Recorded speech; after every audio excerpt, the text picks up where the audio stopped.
اس وقت اسلام آباد میں P T I chairman Imran Khan تقریب سے خطاب کر رہے ہیں۔ اقتدار ملے گا، یہ اکٹھے ہو جائیں گے اس لیے کہ ان کے انٹرسٹ ایک ہی ہے، اور ان کا ایک ہی انٹرسٹ ہے کہ کیسے چوری کرنا ہے اور کیسے اس چوری کو بچانا ہے، باقی سب کچھ سیکنڈری ہے۔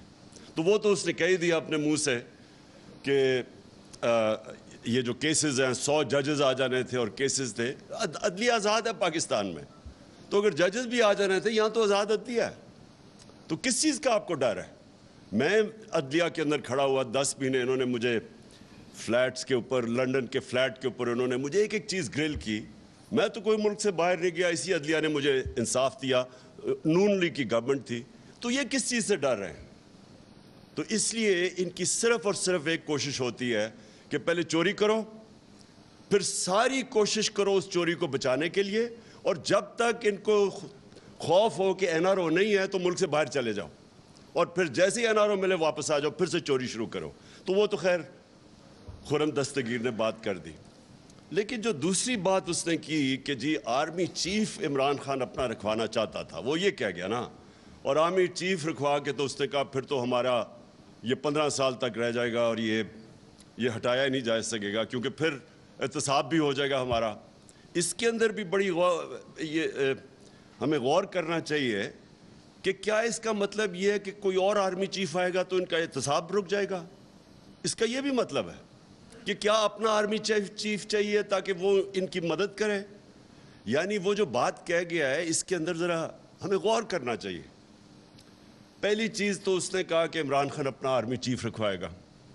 میں آج آپ سب کے سامنے ایک چیز واضح کرنا چاہتا ہوں، میں نے کسی صورت، کسی وقت اللہ کے سامنے میں حاضر ہو کے یہ بات کرتا ہوں، میں نے کبھی نہیں سوچا تھا کہ نومبر میں کس کو آرمی چیف بنانا ہے۔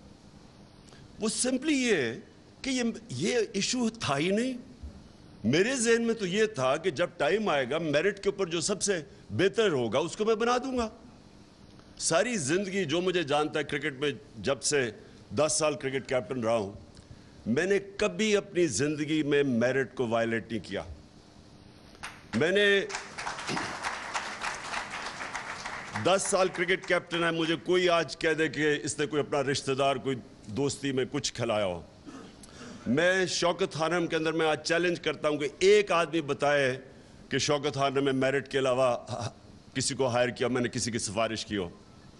شوکت ترین میرے ساتھ بورڈ آف گورنرز میں پتہ نہیں کتنے 10 سال تھے، ایک آدمی بتائیں کہ ہم نے میرٹ وائلیٹ کی ہو۔ اس لیے اللہ کا شکر ہے کامیاب ہاسپٹل ہے، اس لیے وہ چل رہا ہے، اس لیے دنیا کی، پاکستان کی سب سے لیڈنگ انسٹیٹیوشن ہے، انٹرنیشنلی ریکگنائزڈ ہے، کیونکہ وہ میرٹوکریسی ہے۔ اس میں نوبل یونیورسٹی میں ایک آدمی بتایا میں نے کسی کو ہائر کیا کہ غلط، آؤٹ آف میرٹ۔ میں نے اپنی جب گورنمنٹ میں ہوں، کوئی مجھے بتایا کہ میں نے اپنے رشتہ دار دوستوں کو ہائر کیا ہو، اپنی ان کو پوزیشنز دی ہو۔ یہ میں اس لیے میرٹ کی بات کرتا ہوں، مجھے خوف خدا ہے۔ جب آپ میرٹ وائلیٹ کرتے ہیں آپ کسی کا حق مارتے ہیں، اللہ کی برکت چلی جاتی ہے، یہ میرا ایمان ہے۔ اور اس لیے میں نے کبھی نہیں سوچا تھا کہ میں کوئی اپنا آرمی چیف لے کے آؤں گا۔ یہ کیوں نواز شریف کو پرابلم تھا آرمی چیف کا؟ کیونکہ نواز شریف کے چوری کا پیسہ اس کا اتنا زیادہ تھا کہ وہ چاہتا تھا فوج کو کنٹرول کرنا۔ اس نے باقی سارے ادارے تو کنٹرول کر چکا تھا، سارے ادارے جو اب آپ تماشا دیکھ رہے ہیں، اداروں کا تو قتل عام ہو رہا ہے آج۔ ایف آئی اے تباہ، نیب تباہ، جو بھی ادارے ہیں آج آپ دیکھ لیں کہ یہ صرف کنٹرول کر سب کے اوپر اپنے لوگ بٹھا دیے۔ تو میں نے تو یہ کبھی نہیں سوچا تھا کہ مجھے ضرورت ہے اپنی آرمی چیف کی۔ نواز شریف نے ہمیشہ اپنی پسند کا میرٹ کو وائلیٹ کر کے اپنا آرمی چیف لے کے آیا، کیونکہ اس کو ضرورت ہے۔ اتنا زیادہ 30 سال سے اتنی محنت سے اتنا زیادہ پیسہ چوری کیا ہوا ہے، اب وہ پیسہ پڑا ہے، ساری اس کی کانسنٹریشن ہے وہ پیسہ بچنا کیسے ہے۔ یہ آپ ان ساروں کو، کیونکہ میں تو 26 سال پہلے ان کے خلاف جہاد شروع کی تھی۔ یاد رکھیں لوگ میرا مذاق اڑاتے تھے کہ جس کو سیاست نہیں جانتا، وہ یہ کہتے تھے کہ آپ نے اگر نواز شریف کے خلاف کھڑے ہیں تو زرداری سے تو دوستی کر لیں۔ میں 26 سال پہلے کہتا تھا یہ دونوں چور ہیں، ہمیشہ میں نے کہا کبھی اس چیز کے اوپر کمپرومائز نہیں کیا۔ میرا ہمیشہ تھا